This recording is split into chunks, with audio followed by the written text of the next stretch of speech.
Saya ingin cerita dulu sebelum membahas ayat ini. Dulu, sebelum Nabi Muhammad SAW diutus menjadi Nabi dan Rasul, suasana kehidupan pada masa itu jauh dari persatuan. Saya ulangi, jauh dari persatuan. Hampir rata-rata di semua aspek bertikai dan bersaing dengan cara yang tidak sehat. Pedagang saling tipu dan curang. Yang punya kedudukan bagaimana bisa naik, yang di bawah tetap berada dalam keadaan terjepit. Semua aspek. Dan ada 4 golongan pokok. Jadi kalau mau masuk golongan elit di masa itu 4 golongan. 1, ada golongan tujar, para pedagang. Yang kedua, ada golongan asy'ara, para seniman. Yang ketiga, ada golongan kahin, jamaknya kuhan, dukun. Dan yang keempat, sahir, tukang santet. Nah, 4 ini yang paling populer pada masa itu, dan tidak pernah ditemukan pertemuan-pertemuan, perkumpulan-perkumpulan yang melahirkan maslahat, nggak ada. Jadi kebiasaannya kalau setiap hari mereka menyebar, nanti akhir pekan kumpul buat pesta-pesta. Mereka menyebar dari hari pertama Al-Ahad. Hari kedua Al-Isnin, diserap ke dalam bahasa Indonesia menjadi Senin. Hari ketiga Thulatha, ya, diserap ke dalam bahasa Indonesia menjadi Selasa. Hari keempat Arbi'ah, diserap ke dalam bahasa Indonesia menjadi Rabu. Hari kelima Yaumul Khamis, Khamsah. Hari kelima diserap ke dalam bahasa Indonesia menjadi hari Kamis. Yang keenamnya bukan Yaumus Sadis, bukan Sittah, bukan Sadis, tapi mereka beri nama dengan Yaumul Arubah. Hari berpesta-pesta, berbangga diri, dan berfoya-foya, menampilkan semua hasil kegiatan yang dagang, yang cari lirik, yang semua berusaha, itu selama sepekan tujuannya hanya untuk pesta-pesta. Datang ke pusat hiburan, namanya aswak. Nanti ada suq Aqadh, suq Dumatul Jandal, dan suq yang lainnya. Puncaknya itu kumpulnya itu di Jabal Qubais. Yang kalau antum umrah, antum haji, pernah kan lihat itu ada istana raja ya di satu bangunan itu. Istana untuk menjamu para tamu-tamu raja yang akan haji atau umrah. Jadi kalau ada Grand Zamzam, sampingnya Sofwa, seberangnya itu ada istana. Nah, istana itu berdiri di atas Jabal Qubais. Jabal Qubais itu tempat paling elit. Siapa yang punya kuasa, dia akan naik ke atasnya. Siapa yang punya kekuatan, dia berada di atas. Karena itu nanti Nabi Muhammad SAW pun setelah peristiwa Isra dan Mi'raj mengumumkannya di atas Jabal Qubais untuk menunjukkan akan ada perubahan tata kehidupan setelah peristiwa itu. Yang mau saya katakan, itu setiap akhir pekan naik ke situ tanding kumpul semua. Siapa yang paling kaya dari hasil usaha, pamer. Pasang status. Waktu itu kan belum ada IG ya, belum ada Facebook.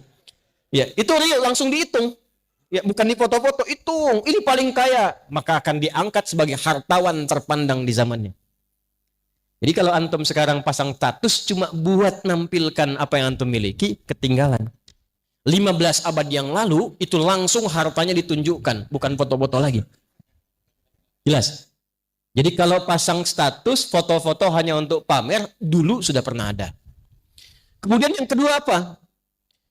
Nanti yang paling bagus sastranya, syairnya, qasidahnya, itu dilombakan.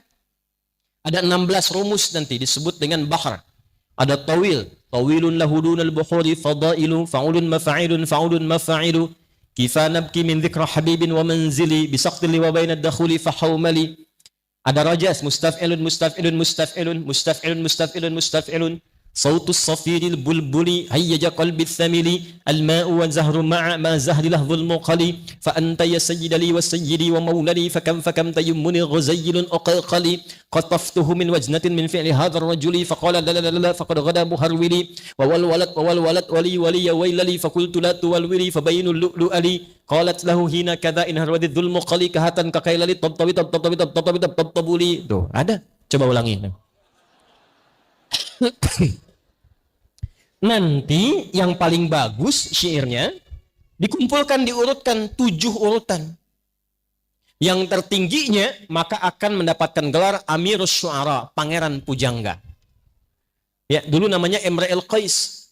7 urutan terbaik akan disalin dengan tinta emas dan ditempelkan di dinding Ka'bah. Jadi sepekan tuh cari lirik aja. Cari lirik, cari syair, nanti dilombakan. Yang terbaik ditulis dengan tinta emas, ditempel di dinding Ka'bah. Itu sejarah Ka'bah itu nanti kelak sebelum diganti dengan kain kiswah yang isinya ayat Al-Quran. Awalnya syair, seni. Dukun juga begitu. Ya, 5 hari cari mantra. Siapa yang paling efektif mantranya? Diangkat jadi kepala dukun. Nggak ada. Jadi paguyuban dukun pada waktu itu sudah ada. Ya, kalau ada lagi sekarang, ketinggalan zaman. Jauh. Tukang sihir juga begitu. Tukang sihir, tukang santet ada. Ya, nanti siapa yang mantranya, santetnya paling dominan, paling cepat, paling kena, itu nanti jadi patokan. Itulah kebiasaannya. Jadi nggak ada kumpul kayak gini. Nggak ada. Allah rubah semua itu. Allah alihkan kebiasaan itu. Yang saling menyakiti, yang tampil paling hebat, menyakiti yang rendah, munculnya perbudakan dan segala rupa, diturunkan risalah kepada Nabi Muhammad SAW. Allah tidak berikan tongkatnya Musa alaihissalam, bukan mu'jizatnya Nabi Isa alaihissalam, tapi Allah turunkan Al-Quran untuk merubah keadaan masyarakat pada waktu itu. Dan hebatnya bukan hanya merubah mereka, tapi menyatukan mereka dalam semua nilai-nilai kebaikan. Pasca diterangkan oleh Nabi SAW Quran itu, maka apa yang terjadi? Yang tadinya maaf, tidak saling kenal, sekarang saling kenal. Yang tadinya acuh tak acuh, sekarang saling sapa. Yang tadinya saling menzalimi, sekarang saling membantu. Dan hebatnya, yang tadinya cuma kumpul-kumpul untuk pamer setiap akhir pekan. Jadi kalau antum kerja, berangkat gelap, pulang gelap, hasilnya hanya untuk dipakai foya-foya, hanya untuk liburan akhir pekan dan bermaksiat, hanya untuk menunjukkan saya punya harta, itu udah keduluan sama orang-orang jahiliyah. Sudah ada dulu. Nah, ketika Allah turunkan Al-Quran, dirubah sifatnya. Yang tadinya arubah, dirubah langsung namanya menjadi Jum'ah. Menjadi apa? Jumu'ah. Ini asalnya ibadah Jumat. Jadi nama Jumat ini asalnya untuk merubah keadaan jahiliyah tadi menjadi keadaan hidup yang lebih baik dan berkah. Maka turunlah Quran surah ke-62 Al-Jumu'ah itu khususnya di ayat 9 sampai dengan 11. Ya ayyuhalladzina amanu idza nudiya lis-salati min yaumil jumu'ati fas'au ila dzikrillah. Perhatikan. Allah satukan dengan iman. Makanya turun ayat innamal mu'minuna ikhwah. Semua orang yang telah beriman itu saudara. Yang paling menarik begini, ayat yang turun untuk menegaskan yang tadinya tercabik-cabik, yang jauh disadarkan. Satu ayat saja. Sepanjang kalian sudah beriman, kalian saudara, kata Allah. Setelah itu dikumpulkan. Kalau sudah beriman, pola hidupnya mesti berubah. Pekerjaan mesti tertata. Turun ayat membimbing. Begini cara bangun tidur. Begini cara menyusun pekerjaan. Begini cara bekerja. Begini cara dagang. Begini cara mencari kedudukan. Begini cara belajar. Setelah itu muncullah setiap pekan dikumpulkan bukan di tempat-tempat pesta lagi, dikumpulkan di masjid dengan sifat Jum'ah dari kata al-jam'u. Punya 3 makna. Duduk, kenali siapa yang duduk. 2. Yang ketiga, saling mengisi di antara yang duduk. Itulah Jum'ah. Sifat Jum'ah yang cepat disebut jamaah. Jadi setiap hari kita jamaah, setiap pekan Jum'ah. Hebatnya, kalau ibadah harian jamaah, itu yang kumpul paling skala kecil. Di komplek ini, kalau jamaah kan paling yang dilihat sekomplek ini aja kan. Tapi kalau Jumat, Pak, yang bukan dari sini bisa datang. Sifatnya dirubah. Jamaah dan Jum'ah. Allah tidak menginginkan kalian datang, duduk, dengar khutbah, kadang-kadang ngantuk, bahkan tidur, sholat 2 rakaat dan pulang. Bukan itu. Itu bukan Jumat. Atau jamaah, datang cuma sholat, zikir, pulang. Bukan itu. Tidak ada satu pun yang ke masjid di zaman Nabi kecuali dia kenal siapa yang duduk di sampingnya. Sampai situ dulu tuh. Dan tidak ada yang datang ke masjid di zaman Nabi kecuali dia keluar dari masjid selesai urusannya.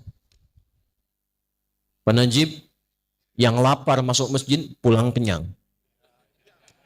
Zaman Nabi. Datang haus, pulang hilang dahaga. Yang hebat begini, datang tak ada pekerjaan, pulang punya pekerjaan. Nggak cukup dengan amin, kita lihat dulu nih. Ya. Datang sakit, pulang sehat. Jadi masjid itu solusi di zaman Nabi, menyatukan. Nah itulah sifatnya jamaah, pekanannya disebut dengan Jum'ah. Siapa yang menyatukan itu? Allah. Lewat apa? Diikat. Jadi kalau tahu sapu nggak sapu lidi? Kalau sapu lidi satu-satu bisa nggak untuk digunakan menyapu? Bisa, cuma lama Cepi. Cepi itu cepat pikirkan, bukan nama orang. Ya. Sama, lama satu-satu. Tapi kalau kita ikat, jadi satu. Lebih kuat atau lemah? Mudah digunakan menyapu atau tidak? Mudah. Biasanya kalau mau diikat harus pakai apa? Tali. Tali itu bahasa Arabnya hablun namanya. Maka ketika orang-orang sudah beriman, Allah katakan, hei, wa'tasimu bihablillahi jami'a.